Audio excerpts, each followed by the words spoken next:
Gayatri college Sanchore Jalore के YouTube channel पर आप सभी विद्यार्थियों का स्वागत है। आज हम ऑनलाइन क्लास के माध्यम से डिस्कस करेंगे सेकेंडरी ग्रोथ के बारे में। सेकेंडरी ग्रोथ इन एंजियोस्पर्म्स और प्लांट्स। पादपों में होने वाली द्वितीयक वृद्धि के संबंध में इस टॉपिक के माध्यम से हम समझेंगे कि द्वितीयक वृद्धि क्यों होती है और प्लांट के लाइफ में इसका क्या रोल होता है। ये टॉपिक बीएससी और बीएससी बीएड पार्ट सेकंड के सब्जेक्ट बॉटनी से रिलेटेड है। हम बीएससी पार्ट सेकंड के बॉटनी सब्जेक्ट के सेकंड पेपर से इस टॉपिक को डिस्कस कर रहे हैं। इससे पहले कुछ प्रीवियस क्लासेस में हमने डिस्कस किया था प्लांट एनाटॉमी से रिलेटेड विभिन्न प्रकार के टॉपिक्स, जिसके अंतर्गत मोनोकोट और डाइकोट रूट एवं स्टेम की इंटरनल स्ट्रक्चर के बारे में जिक्र किया था कि किस प्रकार से प्रारूपिक एक बीजपत्री तथा द्विबीजपत्री मूल व स्तंभ की आंतरिक संरचनाएं पाई जाती है। प्रारूपिक या टिपिकल स्ट्रक्चर हम उसको कहते हैं जो अधिकांश पादपों में पाई जाती है, लेकिन कुछ विशेष आवास के पादप स्पेशल हैबिटेट्स प्लांट्स जैसे जलीय एपिफाइटिक प्लांट इत्यादि के स्टेम और रूट की स्ट्रक्चर थोड़ी सी भिन्न होती है। अब प्रश्न ये आता है कि पादप के लाइफ में कुल कितने प्रकार की ग्रोथ पाई जाती है।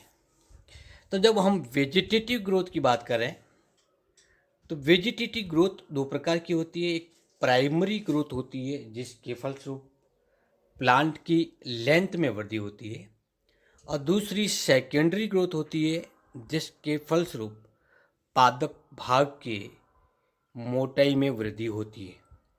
आज इस टॉपिक में हम डिस्कस करेंगे कि आखिर कुछ प्लांट में सेकेंडरी ग्रोथ क्यों होती है और उसके अभाव में उस पादप के जीवन काल पे क्या प्रभाव पड़ता है। पादप के मूल तथा स्टेम इन दोनों वेजिटेटिव पार्ट में सेकेंडरी ग्रोथ होती है। लीफ में केवल प्राइमरी ग्रोथ के द्वारा ही उसके क्षेत्रफल में वृद्धि होती है, लेकिन स्टेम और रूट में पहले प्राइमरी ग्रोथ के फलस्वरूप प्लांट की लंबाई में वृद्धि होती है, जबकि सेकेंडरी ग्रोथ के फलस्वरूप मोटाई में वृद्धि होती है। अधिकांशतः नवोद्भिद के विकसित होने के पश्चात लगभग 2 से 3 वर्ष तक या 1 से 2 वर्ष तक केवल प्राइमरी ग्रोथ ही होती है, लेकिन उसके पश्चात प्राइमरी तथा सेकेंडरी ग्रोथ दोनों ही साथ साथ में चलती रहती है। ये सेकेंडरी ग्रोथ किस प्रकार से होती है इसके बारे में हम आज इस टॉपिक के माध्यम से डिस्कस करेंगे। नेक्स्ट टॉपिक के अंतर्गत स्टेम और रूट में होने वाली पर्टिकुलर सेकेंडरी ग्रोथ के बारे में डिस्कस करेंगे। तो आइए प्रारंभ करते हैं आज का topic, general introduction of secondary growth. सबसे पहले देखते हैं सेकेंडरी ग्रोथ होती क्या, व्हाट इज सेकेंडरी ग्रोथ। तो पादप के एक निश्चित आयु के पश्चात होने वाली वो ग्रोथ जिसके फलस्वरूप पादप भाग की मोटाई में वृद्धि होती है वो सेकेंडरी ग्रोथ कहलाती है।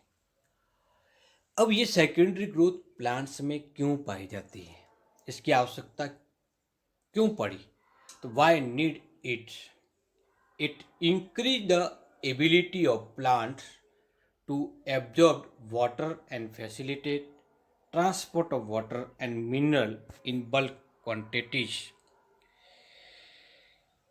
इस ग्रोथ के फलस्वरूप विकसित होने वाले वेस्कुलर बंडल के माध्यम से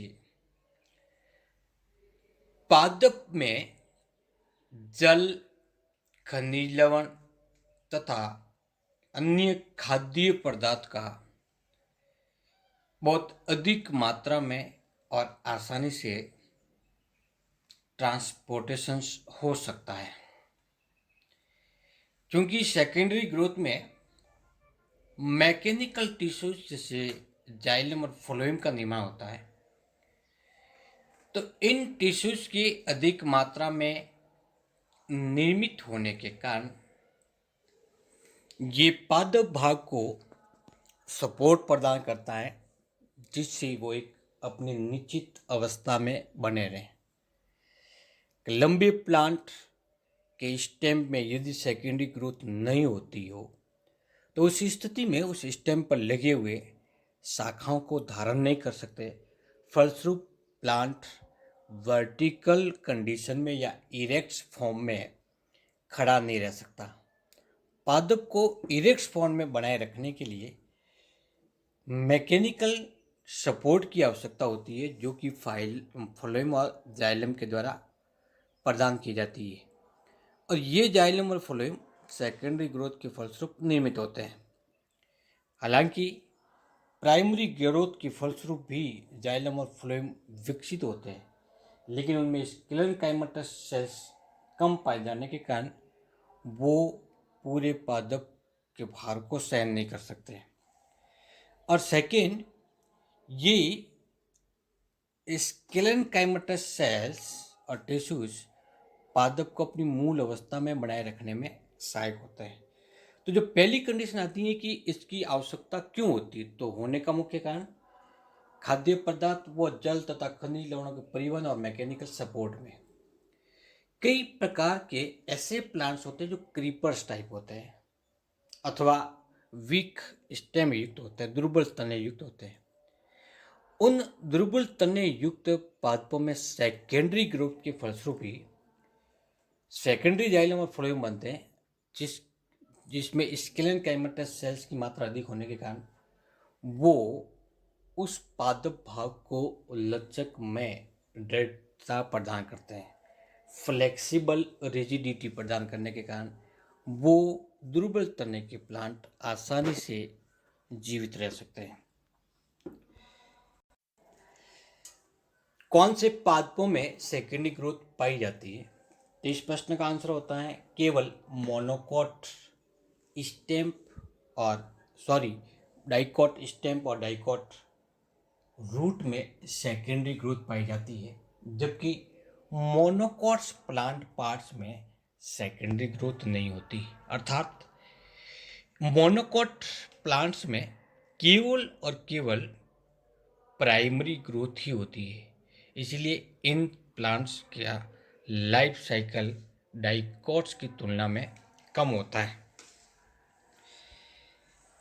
सेकेंडरी ग्रोथ सेकेंडरी टिश्यूज का निर्माण होता है और ये कैम्बियम अथवा सेकेंडरी मेरिस्टेमेटिक टिश्यूज के द्वारा संपन्न होती है, जबकि प्राइमरी ग्रोथ प्राइमरी कैम्बियम के द्वारा संपन्न होती है, जिसको प्रोकैम्बियम भी कहते हैं।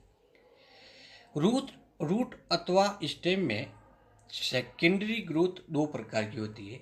एक होती है स्टीलर अथवा रंभीय द्वितीयक वृद्धि और दूसरी होती है बाह्य रंभीय वृद्धि, एक्स्ट्रा स्टीलर ग्रोथ और स्टीलर ग्रोथ। स्टीलर ग्रोथ के अंतर्गत सेकेंडरी जाइलम फ्लोएम मेडुलरी रे का निर्माण होता है, जबकि एक्स्ट्रा स्टीलर ग्रोथ के द्वारा बार्क का निर्माण होता है या पेरिड्रम विकसित होती है। कैम्बियम मूल रूप से दो प्रकार के होंगे। एक तो होता है कॉर्क कैम्बियम, जो कि विघटित होने वाले कॉर्टेक्स सेल से डेवलप होगा और ये केवल सेकेंडरी ग्रोथ के दौरान ही विकसित होते हैं, दूसरे होते हैं वेस्कुलर कैम्बियम। तो वेस्कुलर कैम्बियम मूल रूप से सेवनपोल के मध्य पाए जाते हैं। डाइकोट स्टेम या रूट में पाए जाने वाले वेस्कुलर बंडल ओपन टाइप्स होते हैं, जिसके फलस्वरूप अर्थात जाइलम और फ्लोएम के मध्य ऐदा उपस्थित होता है, इसलिए इसको ओपन टाइप्स कहते हैं। डाइकोट रूट में हालांकि कैम्बियम प्रेजेंट नहीं होता, लेकिन सेकेंडरी ग्रोथ के समय कुछ पेनकाइमेटस कोशिका मेरिस्टेमेटिक सेल्स के रूप में कार्य करती हुई कैम्बियम का निर्माण करते हैं। वेस्कुलर बंडल में उपस्थित कैम्बियम के द्वारा दो प्रकार की कोशिकाएं विकसित होती है। एक होती है फ्यूजिफॉर्म्स इनिशियल सेल्स और दूसरी होती है रे इनिशियल्स। फ्यूजिफॉर्म्स इनिशियल या तुर्कु कोशिका के माध्यम से जाइलम और फ्लोएम विकसित होते हैं, जो कि सेकेंडरी प्रकार के जाइलम और फ्लोएम कहलाता है। ये वर्टिकल या वर्टिकली स्थित होती है, जबकि हॉरिजेंटल रूप से पाई जाने वाली रे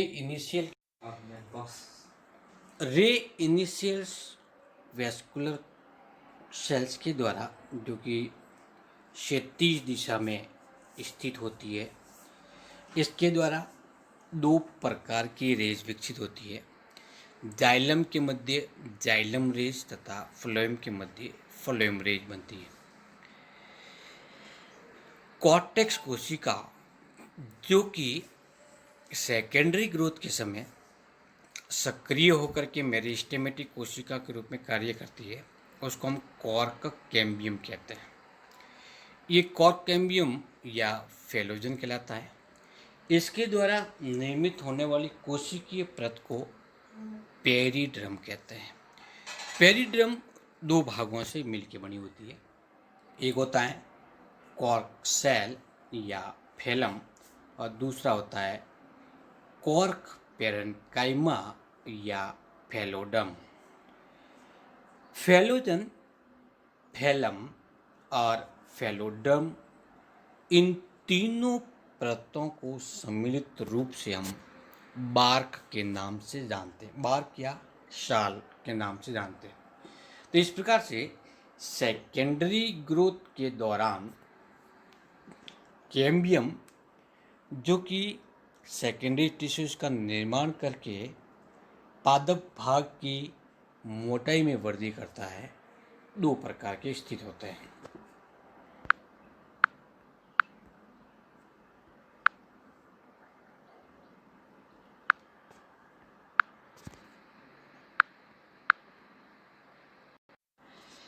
सेकेंडरी ग्रोथ से इसकी मोटाई में वृद्धि होती है और ये मोटाई में वृद्धि लेटरल मेरिस्टम में सेल डिवीजन के फलस्वरूप उत्पन्न होती है।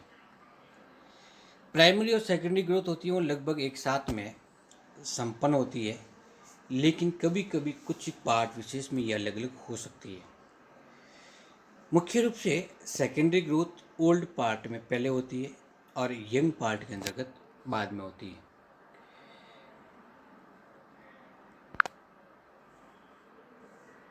सेकेंडरी ग्रोथ अधिकांशतः स्तंभ में स्पष्ट रूप से दिखाई देती है, जबकि रूट के अंतर्गत सेकेंडरी ग्रोथ स्टेम की तुलना में कम होती है।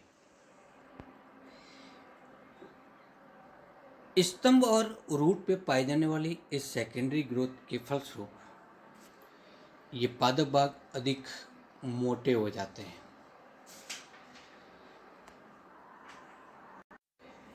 सेकेंडरी ग्रोथ के, जो कि एक पार्श्वीय विभज्योतिक ऊतकों के द्वारा संपन्न होती है, इसके फलस्वरूप इसकी अरीय दिशा में वृद्धि होने के कारण पादप भाग जैसे स्टेम और रूट के डायमीटर में वृद्धि होती है। विभज्योतिक, पार्श्वीय विभज्योतिक या लेटरल मेरिस्टेमेटिक सेल्स, जो कि डिवाइड होकर के नई कोशिकाओं का निर्माण करती है, ये हमेशा केंद्र से परिधि की ओर होती है। अर्थात सबसे पहले केंद्रीय भाग में नई कोशिका विकसित होती है और धीरे धीरे वो परिधीय भाग की ओर बढ़ना प्रारंभ होती है। इसी कारण इस पादप भाग के डायमीटर में लगातार सेकेंडरी ग्रोथ मुख्य रूप से काष्ठीय पादपों में होती है या काष्ठीय पादपों के काष्ठीय भाग के अंतर्गत अधिक होती है, जहाँ पर प्राइमरी ग्रोथ पहले की तुलना में कम होना प्रारंभ हो जाती है। ये ग्रोथ बीज के अंकुरण के पश्चात 1 या 2 वर्ष के बाद में प्रारंभ होती है, जैसा कि अपने उसको डिस्कस किया था। इस ग्रोथ के फलस्वरूप ऊतकों में विभेदन होना प्रारंभ होता है और 2 प्रकार के नए ऊतक विकसित होते हैं, जिसको हम वेस्कुलर कैम्बियम और कॉर्क कैम्बियम कहते हैं, और ये लेटरल मेरिस्टेमेटिक सेल्स कहलाती भी है। कैम्बियम कोशिका होती है वो सामान्य तौर पर आयताकार प्रकार की होती है और लगातार समसूत्री विभाजन के द्वारा, माइटोसिस डिवीजन के द्वारा डिवाइड होकर के नई कोशिकाओं का निर्माण करते रहती है और वही कोशिका वापस विभेदित होकर के जाइलम फ्लोएम या अन्य प्रकार के ऊतकों का निर्माण करते हैं। इस प्रकार से काष्ठीय पादपों में सेकेंडरी ग्रोथ के द्वारा उसको सपोर्ट प्रदान होता है, उसके पादप भाग के डायमीटर में वृद्धि होती है। तो आज के इस टॉपिक में हमने सेकेंडरी ग्रोथ के एक सामान्य सा ओवरव्यू के बारे में डिस्कस किया है। नेक्स्ट क्लास में हम डाइकोट स्टेम में पाई जाने वाली सेकेंडरी ग्रोथ के बारे में बात करेंगे। उससे पहले एक कंसेप्ट क्लियर कर देते हैं कि मोनोकॉट रूट, मोनोकॉट स्टेम और लीफ, चाहे वो मोनोकॉट प्लांट की हो या डाइकोट प्लांट की हो, में कैम्बियम अनुपस्थित होने के कारण इन पादपों में सेकेंडरी ग्रोथ कभी भी नहीं पाई जाती है। थैंक यू, नमस्कार।